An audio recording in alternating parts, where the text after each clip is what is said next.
I'm Ron Jess with Jessfor30, and happy to be here at Lakeland Country Club in Brighton with a very good friend of mine, Tom O'Brien. Tom and I have known each other for how long, Tom? Probably 40 plus years. Yeah. And we ran into each other at the AOH Club in Brighton 3 or 4 years, a couple of years ago, eh? Redford. I'm sorry, Redford, yeah. And, right before burger night for St. Christine's Soup Kitchen and Food Pantry. Yeah, I remember cutting up onions that night for the... You're getting better. The second year was a lot better. Was it? Yeah. Thank you.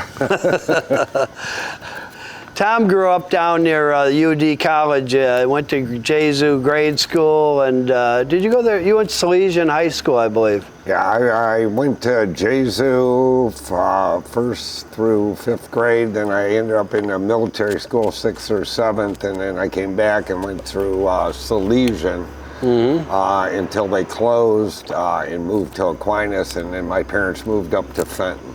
Okay. And did you live with them in Fenton, or? I was there for a year for my senior year of high school, and then I ended up going to the University of Akron. Okay. Not far from Medina, where we lived. About 20 minutes. Yeah. Yeah. Now, you grew up in Detroit, really in the 60s and 70s. How was it down there? Was it good community, good family people, or? Well, the University District and its Palmer Woods and Sherwood Forest, and it was a phenomenal place to grow up. And Facebook's helped keep a lot of those friends. But the average family had 8 kids. So it was an amazing neighborhood of just fun and openness, parents that had great family values. You didn't want to get caught doing anything by anybody, because by the time you got home, no cell phones, no pagers, they knew what you did. And you know, it was the family values back then were just tremendous, because other parents watched you, and there was so much communication in that way. It was just an amazing neighborhood to grow up in, and I am so grateful for the hundreds of friends out of that I grew up with. I'm meeting 16 of them tomorrow night at Irish Night. The United Irish Society has Irish Night at Comerica Park, and I've got 16 of my friends from grade school and high school that were meeting before. And, you know, it'll just be a great time. You know, I just saw a bunch of them at a wedding of a friend of mine's daughter about a month ago. And, you know, it's a great thing of I'm also a member of the United Irish Society, but I'm also the Vice Sir Knight of the Knights of Equity, which is an Irish Catholic organization that we've got an endowment coming up now that's going to be 100 years old with UD College, that we award usually $20,000 to $30,000 a year to students that are Irish, that are Catholic, that are going to UD. And you know, it's just a good thing of trying to keep our, you know, Catholic religion and our Irish heritage, you know, at the forefront, and build those in part with family values, keeping kids together and doing things. That's awesome. And Tom's family has a history in Detroit since the early 1800s. I was at his home yesterday and visiting and going through some of Tom's properties, but tell me about that coming here in the 1800s, Tom. I don't really know about much coming here. Weren't you on that boat? You know, my mother's parents, my mother was a McInerney, and the McInernys came here in the 1830s, and my great-grandfather married a Fultus back in the 1860s, and he opened up the Fultuses had Fultus Poultry, and my great-grandfather bought it from him and turned it into McInerney Poultry. which was the largest poultry company in the Midwest. And he bought it in 1895 and just proceeded to do a lot. He had a couple of casinos down in Miami. He had a shoe store in the Stevens building, and then McInerney Poultry. And you know, you don't know much about the McInerneys because of the time. You know, my great-grandfather turned over the things to my grandfather and one of his siblings. And they had a shoe store, they had the poultry company. They brought commercial refrigeration into Detroit in 1895. And, you know, the Depression hit them very hard because they lost so much. So they were really shy about talking about anything about that. They just went on, they made it through that. My grandfather died in 1845, so I really didn't know him, being born in 53. But, you know, it's just a heritage. The O'Brien side of my family, my father was involved in politics in the 50s and 60s in Detroit, was a state rep, and did numerous things, had numerous companies. So we got to run around, and he was one that took his kids places. We owned a fishery up in Epofet, Michigan, so you got to take the trips. He was kind of innovative in his ways. He was vice president of Edel Manufacturing that did, he came up with this idea of doing prefab banks where they go in and they build the whole bank, and then they close the bank at 5 o'clock, do everything over the weekend so they could open Monday. You know, they'd have everything in trailers. So you got to run around and see a lot of different things with him. So Tom, how'd your dad's businesses relate to your Detroit investments? You own a lot of properties around Detroit. How did his investments affect you and your life? Well, it really wasn't his investments. It was just his love for, you know, the city, his commitment. He did a lot in the backgrounds too. That was one thing with him. He was did a lot of things, but didn't take a lot of credit for them. He just liked to do things. He was very involved with the Wayne County Airport turning into a metropolitan and international airport. And yeah, it was just being around him, being in politics. He knew a lot of people, so you were always meeting somebody. How long have you lived in the old Redford neighborhood, northwest Detroit? After I got out of University of Akron, the economy was kind of goofy back in the 70s, and I had a job with Wayne County that I had worked about 3 summers with them, and something opened up in wastewater treatment.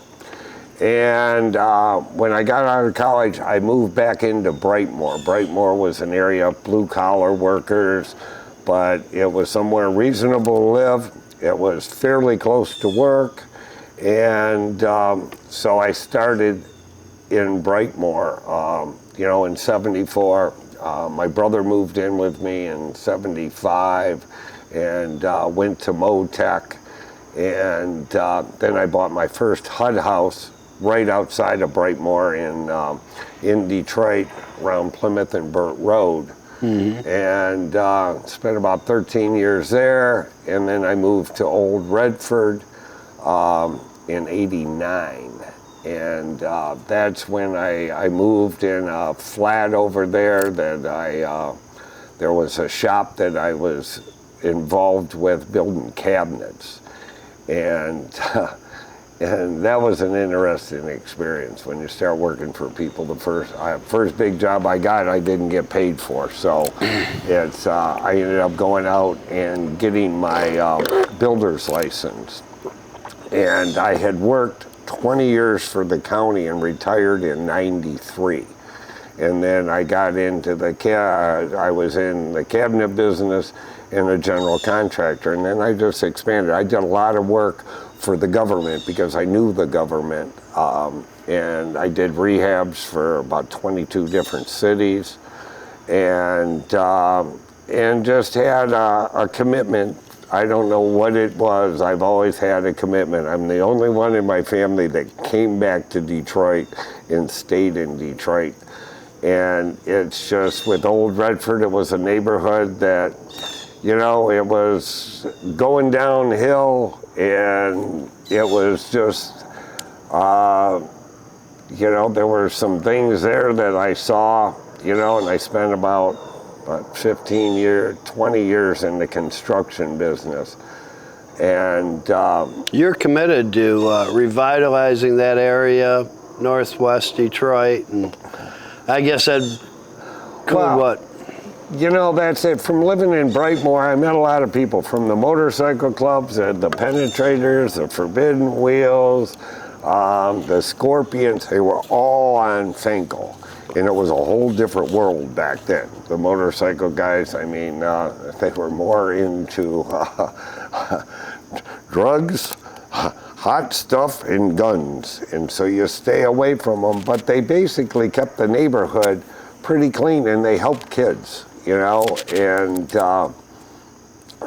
then just meeting the different people. I did a lot of running the bars back in the 80s and 90s, early 90s. So Tom, why would you stay in Detroit when everybody else has moved out? You know, as far as a lot of, I know from St. Agatha and a lot of the other Redford Union and Farmington, a lot of people have, you know, that used to live down in the Detroit area, they've all moved out. Why would you stay? I mean, it's a rough area, it's a dangerous area.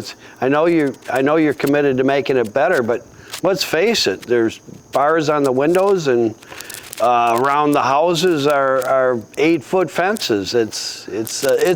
And I understand why you're doing it, but well, I think I do. I still can't figure out why I did. No, that's what that was the question. You know, it's something that when I was in college, I had to do a paper for economics just on the city. And we ended up, I grabbed a buddy of mine, and we went into the city and just looked it over at just the poverty and the things that were going on. And you know, we went up to people's houses. We were pretty crazy, and just with a Cadillac in front of a mess. And then you start talking to them. Well, 3 people bought that Cadillac. They get it for 2 days. 2 of them would get it for 2 days a week, and then you'd get the weekend, and they'd swap off all the time. And as somebody, you know, 19, 20 years old, it's like, what the heck is going on? And, you know, it just expanded. You know, from my family being in the city forever, I just had a commitment. And back in the 70s, I told friends of mine, I said, you just watch downtown and the new center, Wayne State, they're all going to combine. I didn't think it was going to take 50 years. But that is what has happened. And it's just, you know, my parents moved out to Fenton, and it's like, what the heck did you do? We're way out here. And it's like, well, they wanted to be around trees and water, and, you know. Well, and it was the safety. You know, after the riots, you know, my parents were very scared. I had a younger sister, 6 years younger. I had got jumped in the neighborhood a couple times. And it was, you know, it's a thing. How can people keep moving? You're almost to Flint. You better do something. Well, we had a situation. My mother-in-law and father-in-law, we had been out here when we got back from Ohio, and we were down there for 7 years. Our youngest daughter was born in Fairview Park, and we lived in Medina. And when we got back here, we weren't going to move to Detroit. My mom said, move to Redford, move around the golf course, Western Golf Course. And, you know, we just wanted to be out where we were maybe comfortable. I grew up in Redford Township. I didn't want to go back to Redford Town. I lived in Southfield at 9 Mile Berg. And when my mother-in-law came out here, they're Italian, you know, we're Irish, and when they came here from Redford, they were living at on Brady Street, like Schoolcraft and Beach Road, you know, in that area, Redford. And she came out here, and she must have been in her 80s. She actually lived to be 99. She was a DeGeneva, my wife's mom. And she came out here. You know what she said, Tom? What? She went to a grocery store a couple of times in Heartland because they had their condo over there, or apartment, her mom and dad. And she came to our house and she said, she was walking in the grocery store, the Kroger, and some lady, one of the ladies said, "Hey, Sue."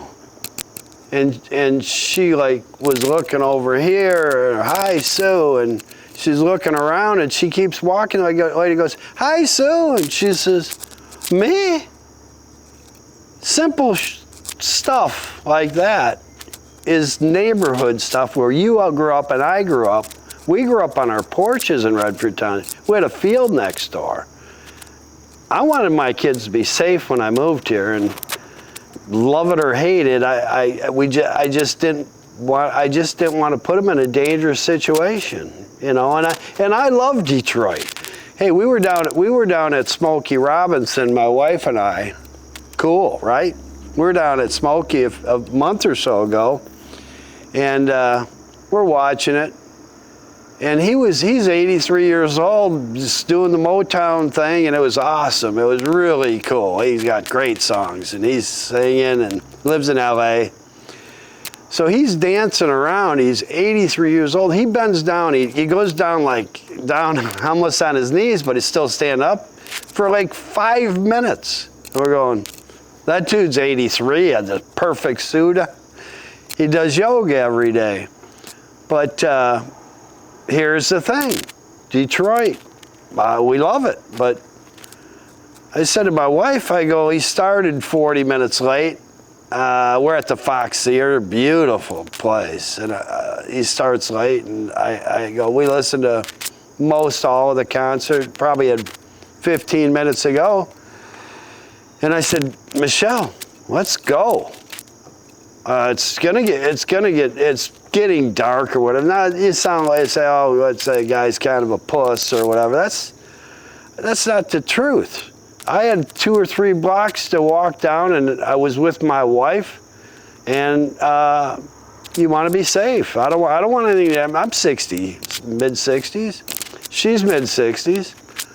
Am I wrong there? Are you seeing something I'm not seeing? Well, you look at the news, you've got problems everywhere, you know, and, you know. Cities, though, Chicago, Tommy, Chicago, San Francisco. We'd go to vacation in Chicago. We'd love to go out there, stay at the Drake Hotel. My wife and I love Chicago. San Francisco, New Orleans. Yeah, the cities have problems, but they're getting to the point where we're not going back. I'm not going back to put ourselves in danger for what? I can go up north and see the shows you used to be able to say, or you guys know there's casinos all over where they have entertainment. Unfortunately, they're losing their draw. You know, Detroit, you're going to have problems anywhere. And I grew up, you know, with my mother coming from a pretty prominent family. My father came from a farming family. But the one thing they taught us was family values and people. I mean, you know, a quick little story, you always had to be grateful for what you had. Even though with my parents, you had to work for things. You didn't get anything for free. I mean, we lived very nicely, but there was still that thing that you did. Even on Halloween, we used to get a ton of candy. Well, all 3 of us kids would get in, when you got done, first thing you had to do was make 3 piles. They'd put you in one of the rooms. We lived in a really big house, and make 3 piles out of all the candy. And you were allowed to keep 1. Well, and then the other one, so we had all this candy. My father used to take my brother and I to St. Francis Home for Boys over on Linwood and Fenkell, and just go in to do that and give that. And it was such a memorable experience and a scary one because you felt sorry. I mean, when you're 10, 9, 10, 11, 12, whatever, and you got to go in and see how people live, you know, and it's not their fault. A lot of them were put in it. And that was, you know, part of the things that I do in Brightmoor, and that is I've been around Brightmoor, Rosedale Park, Old Redford.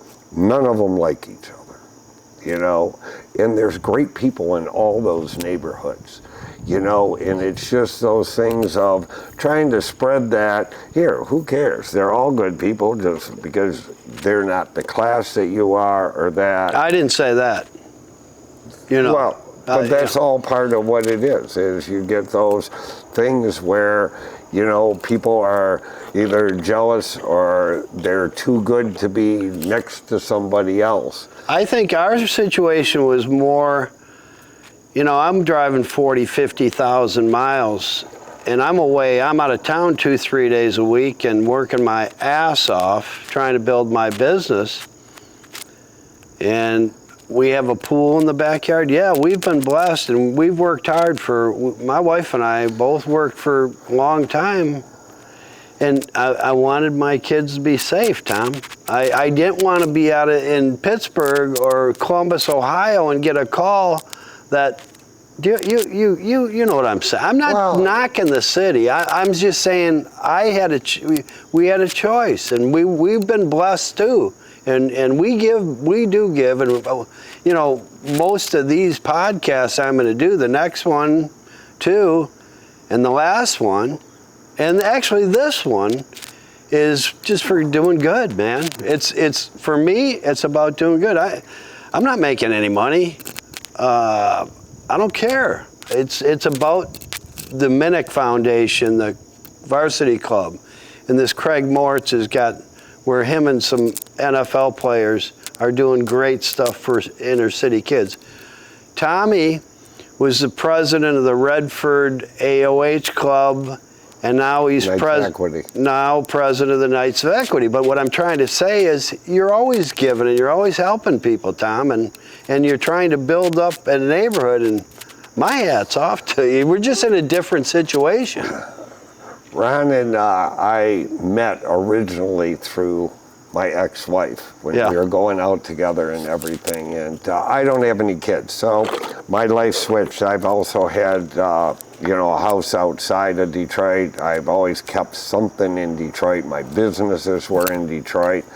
And, you know, that might have changed, you know, with anything, because I've mentored a girl for 24 years that was a friend's daughter that had a really bad father, and they lived in Farmington, you know. I mean, that is a major thing. I mean, when I ran and saw what was going on just in Fraser, you know, it's where you live, you got to watch that. And I mean, Debbie's daughter, Jessica, who is the girl that I've mentored, and I've got 2 grandkids now and a great relationship, but she had a terrible father. But they lived in Fraser, and I could just tell from being there that association was bad. And then, you know, she couldn't afford to move to Farmington, but with the drive in the car and all the things, we got her a house in Farmington, put her daughter in Farmington High School, and nothing else had to change. Tom, it was just that environment. I just wanted, we're getting right toward the end, and there's some subjects I really wanted to touch with you. You didn't know what we were talking about today, and I got a funny one for you. We were looking at what Tom sent to me and my wife, and we worked on it last night. And Michelle was writing everything down and helping me out, and she says to me, "Hey, look, Tom worked at the Wyandotte treatment facility, a water treatment in Wyandotte." Well, my dad, after raising 8 kids, when he was just before retirement, he worked there. He worked there too. You might have worked with him. But I thought that was interesting that you put that on there. But Tom, your community involvement, Knights of Equity, former president of the AOH, No, I was never the former president. Weren't you? I've been with the Knights Equity, I think, for 43 years. Oh, I misread that. Okay. Okay. Yeah. Oh. And, But you're a member at I was a AOH. member of the AOH. You help out there. Right. And that is, you know, with the Knights Equity, all we do is raise money to give it away. And one of the things, we had a meeting about 8-9 years ago, and we were given the first step, and I says, you know, I'm the only one left in the hood. I said, you've got St. Christine's Soup Kitchen and Food Pantry right down the street from the AOH Hall, where we've got our offices in the AOH Hall. And I said, you know, you give that lady, Maureen Carmody Northrup, you give her a penny, she'll get 2 cents out of it. And amazingly, 2 people on my board and 4 other members of the organization all grew up in Brightmoor or went to Christ the King. And we immediately gave them $1,000 and said, you know what, we'll throw a burger night for you. And that burger night has expanded. We just ran the 6th one, and we've been raising $10,000 to $11,000. And it doesn't come from the burgers. You get $15 for the burgers, but it comes from, you know, some of our members and people in the neighborhood that have done well that just donate money back. Tom, I have to get to something I want to talk about real quick. We only got a couple minutes. Metro West Alano Club president? And no. I read, did I misread that too? You were founding member in 2008? Well, I had some legal problems driving and drinking, and I quit drinking 29 years ago. And I don't know, there's those commitments that to people, and the Metro West Alano Club, some people had came to me because of my association with Redford Township in my construction business to help them put together an Alano Club, which I never thought would last, but I said, I don't want any part of it. You do what you do, what I tell you I'm going to do, I'll do. And we ended up meeting with the Redford Township School Board, and we ended up, after a lengthy negotiation, renting a school from them for $1 a year. And we formed Metro West Alano Club. And by being in construction, and we had to redo that building, we did that one. And Redford Township has always been one of my favorite places for my company to work. They were tough, but they were very fair, and they communicate. And what's your biggest, you have multiple investments we went to yesterday. What's your favorite property that you have? Got a lot. I own I bought the old Redford Masonic Temple. Which is an amazing place, right? Which was, yeah, it had gotten foreclosed on a couple times, got stripped, and it was just a piece of property that I couldn't see leaving. It's 100 years old this year. It was built in 1923. And I went in and restored the first floor into a banquet hall with a commercial kitchen, second floor into offices. On the third floor, it's got a complete theater out of 1923. You also had Rashid Tlaib, they came in there, their campaign? Rashid, well, you know, I had it, the second floor offices. Rashid Tlaib, when she ran first for Congress, she rented offices. She's had offices in there a couple times for both of her campaigns. How is she? Is she good? She's a great lady. Yeah. You know, she is, if she tells you she's going to do something, she does. She's concerned with, you know, people that don't have things that we do. She is very, you know, I've watched her help so many people that don't have access to the things that it would take to fix them. You know, whether it's health, mental health, addiction, friggin' housing, heat bills, whatever. And, you know, she stumped, and I mean, she was an amazing lady. I mean, when she won the first time, she was in my building till 4:30 in the morning, and that's cool. She was back out on the street at 11 o'clock the next day, just doing her thing, and she wasn't even a congresswoman yet. Well, Tom, I'd just like to say we're kind of toward the end here, and I wanted to thank you for the work you're doing in Detroit, and I'd like to come down and help you more. And I know Keith Kelly and some of our St. Agatha guys, Joe Shannon, and we support you guys. Bobby Miller from Redford Union. His dad was a varsity baseball coach at UD College for 40 years, part of the Gas House gang, pitched in the World Series. But there are a group of us people that have left the city and, well, around the city who are happy to come back and help. And if I can help you anyway, hopefully this will help. I just talked to Bob Miller yesterday, and one of the things I got going out of a request from St. Christine's Soup Kitchen was restoring a 1943 World War II War Memorial.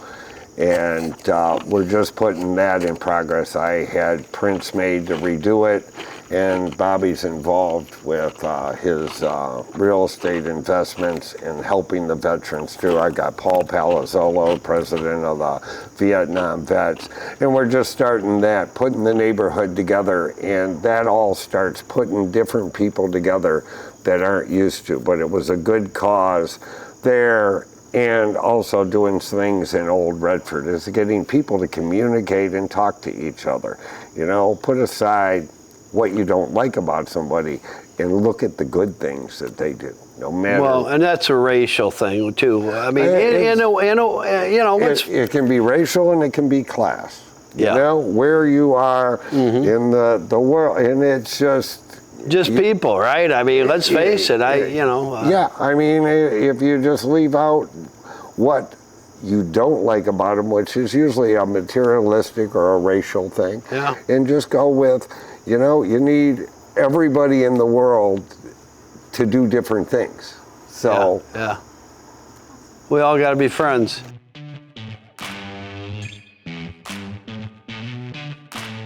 Would you like to have something special here now, Tom? We bought for you. Oh, no. I'm not going to have to taste them, am I? This is my first chance, so I don't know. My hands are sore from golfing last night. I can hardly open it. Well, you're going to like it. Aren't they great pickles? Everybody here? Do I get a fresh fork? Oh, my God. A fresh fork. Yeah, I'll just take it. No, get out of there. Fresh.